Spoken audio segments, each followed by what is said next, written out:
And nowadays, very honestly, bluntly speaking, many of us younger folks, we feel entitled. We feel we know everything. We don't need to be told what we're doing is wrong. We don't need to be corrected. However, when we're questioned about something, generally, most of us, either we will respond with, you'll guess a little bit, but very seldom do we straight up say, I have no knowledge of this. Right? You'll try and Google it right away, you'll ask ChatGPT or whatever it is, but we dislike admitting ignorance. We dislike saying we don't know. Why? Is because it's a matter of ego. You don't want to feel like someone else has the upper hand over you. We don't like to feel that someone else outshines us. Right? It's ananiya. I want to feel in power. Spotlight should always be on me. I want to be the center of attention. I have knowledge. I'm aware of what's happening. Even if I'm not aware of what's happening, I'm going to feign knowledge. I'm going to act like I know it. Why? It's because I'm embarrassed. As a society, we pride ourselves on being of the intellectual age, the enlightened age where there is rampant information available everywhere. There goes the whole concept of specifically gaining mastery in a discipline or science. Someone who's studied bachelor's, master's, PhD, and someone else will come and be like, you're lying.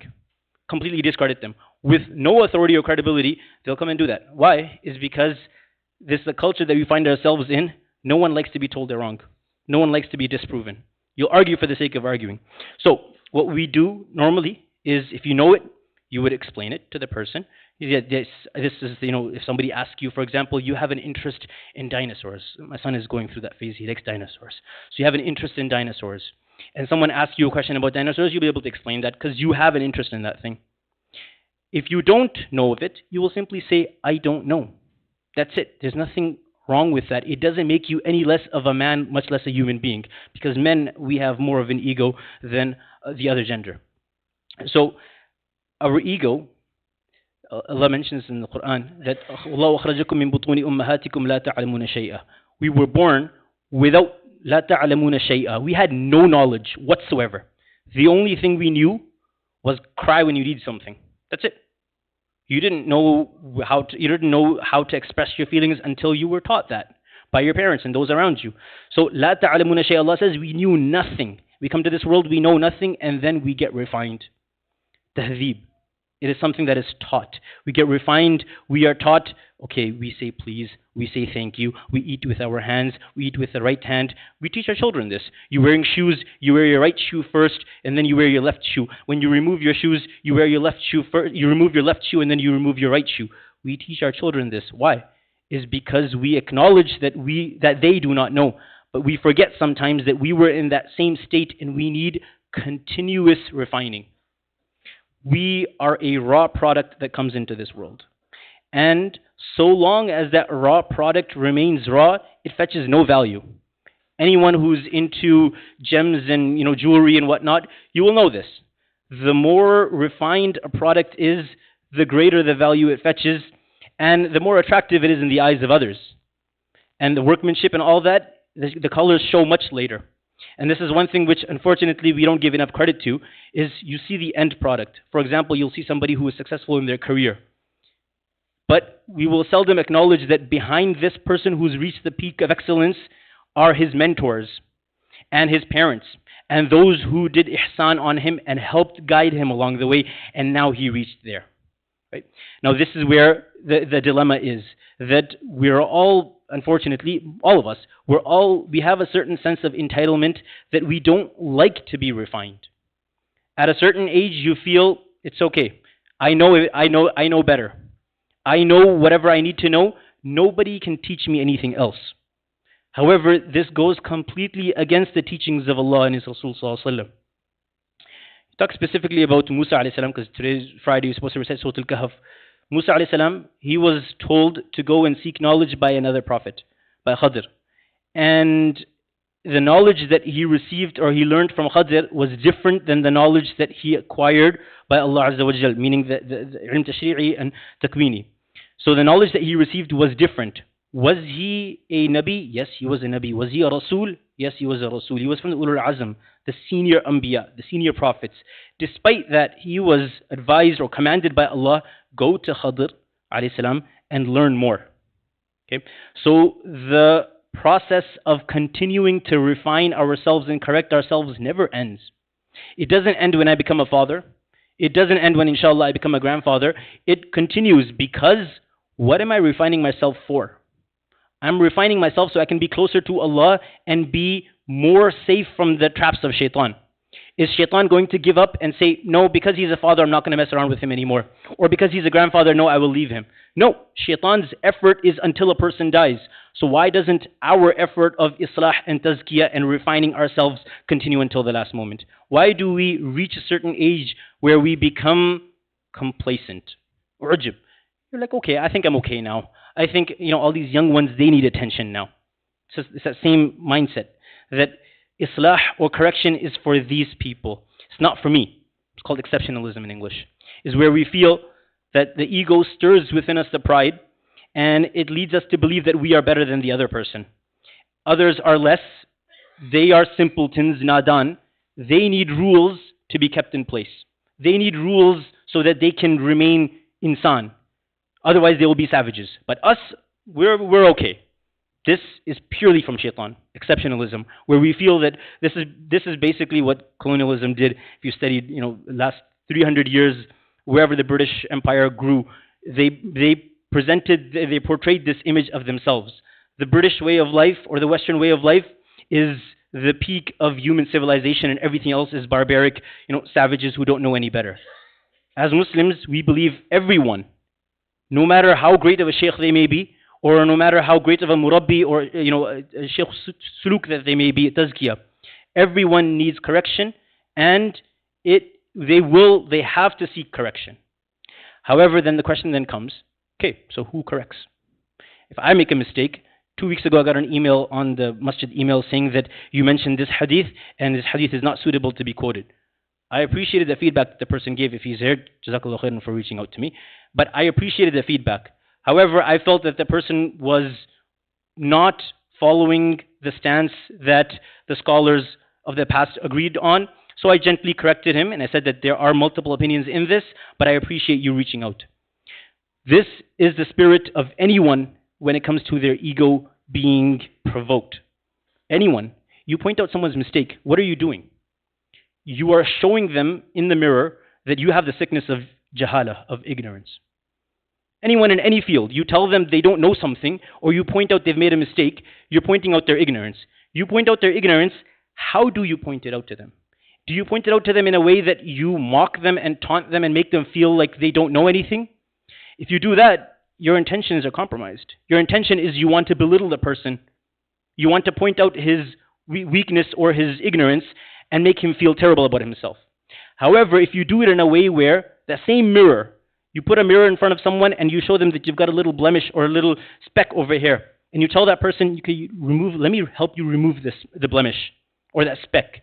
That person appreciates that you pointed out something to him which would have otherwise ruined his image. Don't you see that? If you see someone's at work and someone sees you at work and you have something, your button is messed up or something, and they point it out to you in a nice way, don't you appreciate that that person is taking that time out of their day-to-day life and they're doing something for your betterment? The same thing applies over here. You see someone making a mistake, you gently coach them and you tell them that I want what is better for you. I want you to, again, refined product. We want each one of us to be refined products because Nabi Sallallahu Alaihi Wasallam says this, النَّاسُ مَعَادٍ كَمَعَادٍ الذَّهَبِ وَالْفِضَّةِ. Humans, all of us, we are mines that have great potential. Not coal mines, كَمَعَادٍ الذَّهَبِ وَالْفِضَّةِ. Gold and silver mines. Where you have gold and silver mines, Yukon Gold Rush, anyone who studied Canadian history and American history the last 300 years, you know all of this. Where there was a gold rush, people flocked over there. Why? Is because they wanted the gold. And they spent a lot of money in pursuit of that gold. Why? All of us humans, we have that same potential within us, provided we open our hearts to getting reformed. Sultan Alamgir Aurangzeb rahimahullah, one of the greatest leaders of Mughal India. It's mentioned about him. It's an interesting incident, and I always look at it fondly. Comes in Hazrat Tanvi ke Pasandida Waqat, so Urdu kitab. So it mentions about him that he was the Mughal emperor at that time of undivided India. And as a side hobby or passion of his, he would like to record the Quran, so rewrite masahif. Back in the days, there was no printing press. So you'd look at a mushaf and you would copy it verbatim, making sure that the rasmul khat, the font and the script would be exact same in your where you're writing it. So he was doing that, and a person came to him. The person observed what he was writing. He said, "You've made a mistake," and he made a big deal out of it. He said, "You've made this mistake." So Aurangzeb, who was the emperor of the time, who was well versed in this field of copying from the mushaf into a blank kitab, he said, "I appreciate you doing this. I appreciate you pointing this mistake out to me. I'm indebted for your correction." I'm paraphrasing, but that's what he said. And the person went away. His advisors were with him at that time. So they told him that, "O emperor, O sultan, how is it that you let someone like him correct you when you know his correction is wrong? You know what he's telling you is wrong because you are well versed in this field and you did not make a mistake. You did not make an error when you were transcribing or you were copying." He said, "If I told him that you pointing out this mistake is wrong, he would not have the courage to correct me when I needed it." This is the same thing that Sayyidina Umar radiallahu anhu, when he became the Khalifa. Sayyidina Abu Bakr was also mentioned about him, and Sayyidina Uthman. They said, "When you see me leading, being the authority as per the teachings of Allah and His Rasul, follow me. If you see me going against that, then correct me because I'm in need of correction."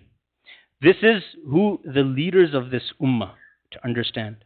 We are leaders in some capacity in our homes, but as men, primarily as men, as women as well, but primarily as men, we need to understand that it's going to be an ongoing effort to reform and refine ourselves and not let the ego get better of us.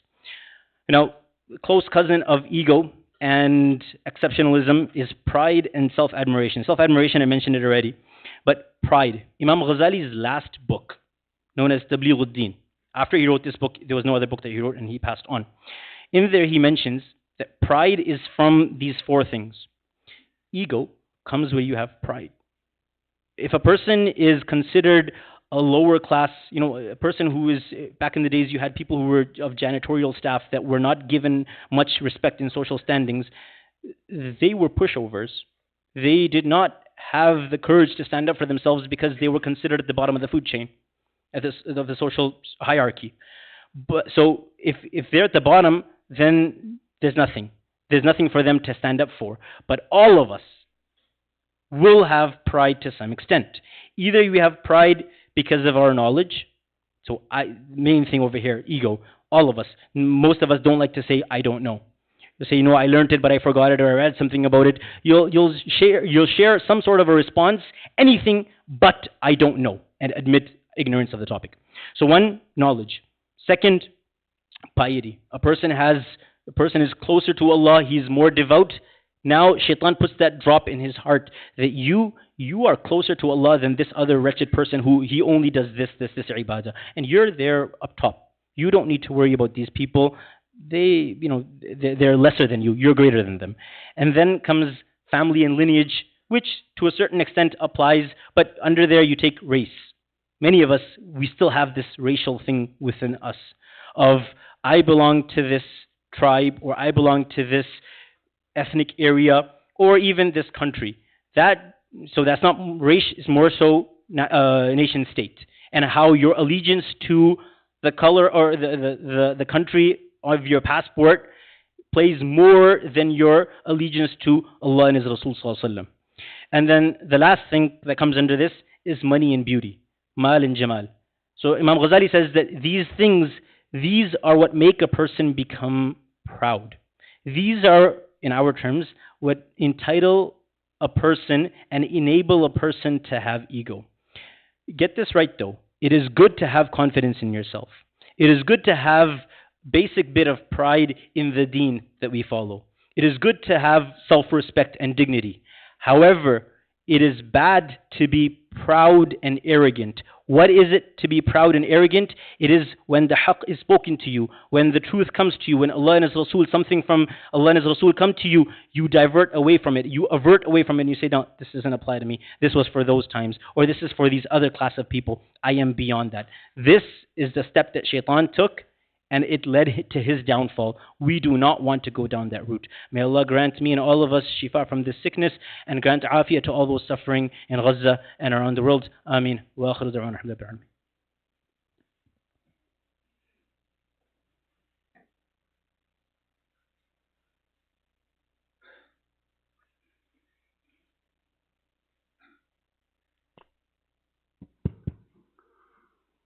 الله أكبر الله أكبر الله أكبر الله أكبر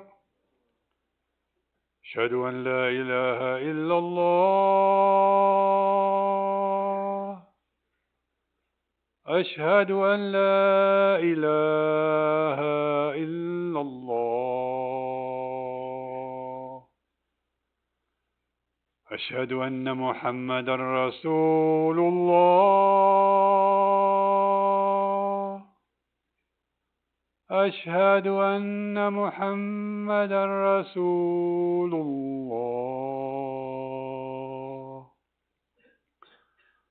حي على الصلاة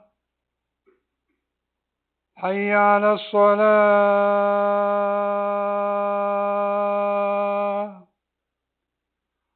حي على الفلاح حي على الفلاح الله أكبر الله أكبر لا إله إلا الله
Assalamu alaikum.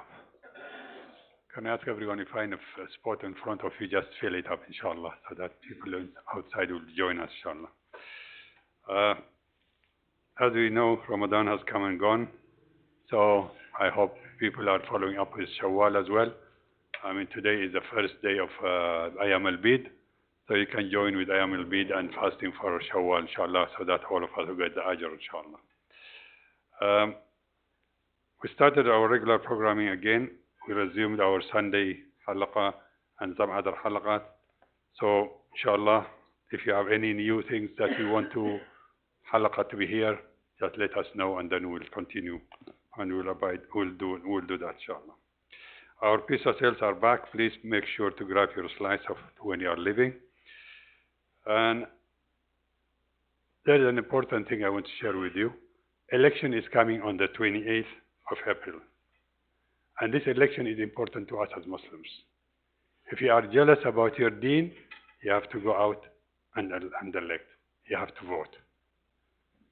If you are not voting, coming out and voting, you are losing your privilege of voting. And that's why we are losing our voice in the government. So if you can, and I urge everyone to go out this year to vote. And NCCM is doing their diligent work dealing with those people who are going to be elected. Who is going to protect our interest in the government? That means Islamophobia, fighting Islamophobia, and anything that we require to our masajid. So we need somebody to represent us. This is what we don't think about it. Now is the time to think about it. What happened in Gaza, and even if we shout at the streets, nobody will listen. So we have to have people. NCCM have got a table outside. They have got their diligent analysis of who and who will be can represent us. So they will give advices. Please go outside and stand and ask them any questions you have. But I urge everyone on 28th to go out and vote. This if you are jealous for your deen. Otherwise, we are not going to get what we need. Please, I urge everyone, and so on. Ladies, there is a lady as well outside from NCCM. You have questions. She's just sitting in the front of the food bank. Then you can ask her questions as well. And the last thing is, please support your masjid. The way you are doing every Friday, donating whatever you can, is helping us. I'm not going to hide.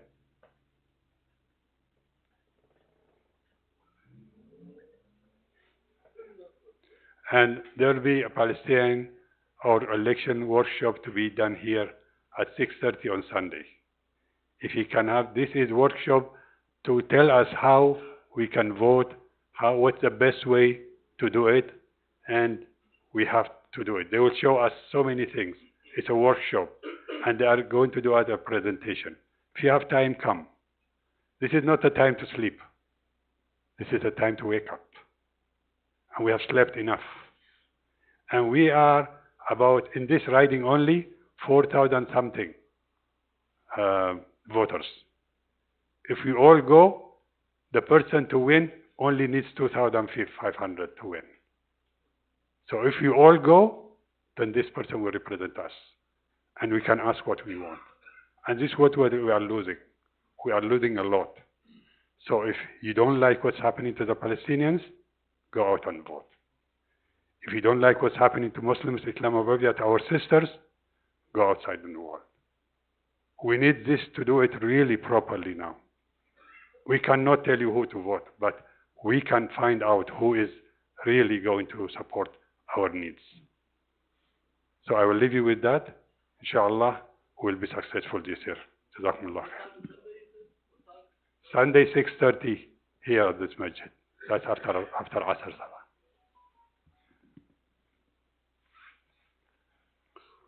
Allahu Akbar, Allahu Akbar. Allahu Akbar, Allahu Akbar. أشهد أن لا إله إلا الله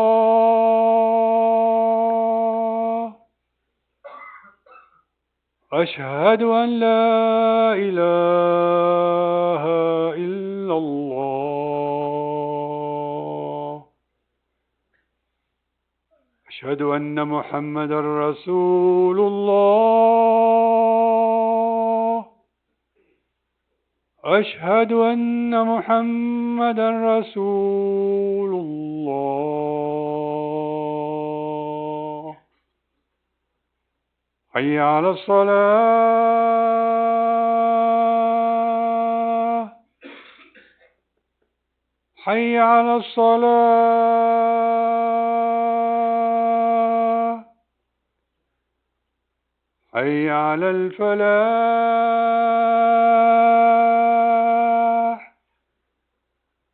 حي على الفلاح الله أكبر الله أكبر لا إله إلا الله.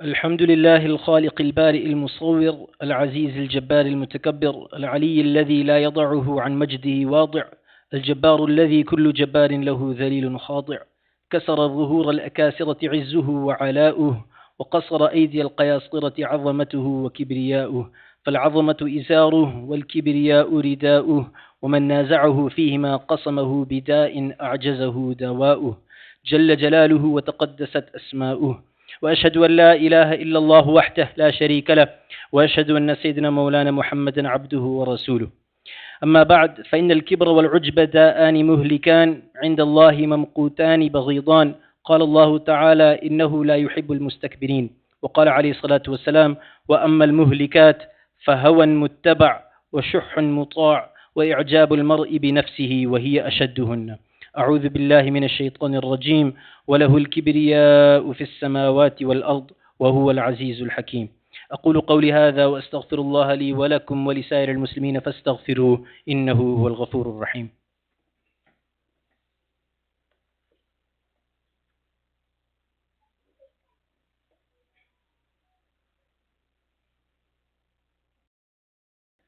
الحمد لله نحمده ونستعينه ونستغفره ونؤمن به ونتوكل عليه ونعوذ بالله من شرور أنفسنا ومن سيئات أعمالنا من يهده الله فلا مضل له ومن يضلله فلا هادي له ونشهد أن لا إله إلا الله وحده لا شريك له ونشهد أن سيدنا مولانا محمد عبده ورسوله قال الله تعالى إن الله وملائكته يصلون على النبي يا أيها الذين آمنوا صلوا عليه وسلموا تسليما اللهم صل على محمد عبدك ورسولك وصل على المؤمنين والمؤمنات والمسلمين والمسلمات وبارك على محمد وأزواجه وذريته اللهم ربنا آتنا في الدنيا حسنة وفي الآخرة حسنة وقنا عذاب النار اللهم أيد الإسلام وأنصاره وأذل الشرك وأشراره اللهم أعز الإسلام والمسلمين اللهم انصر إخواننا المستضعفين في كل مكان يا رب العالمين اللهم احفظ الحرمين الشريفين اللهم حرر القدس الشريف من قبض المحتلين عباد الله رحمكم الله إن الله يأمر بالعدل والإحسان وإيتاء ذي القربى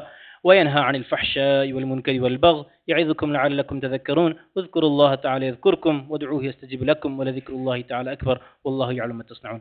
Please straighten the sufuf and move forward.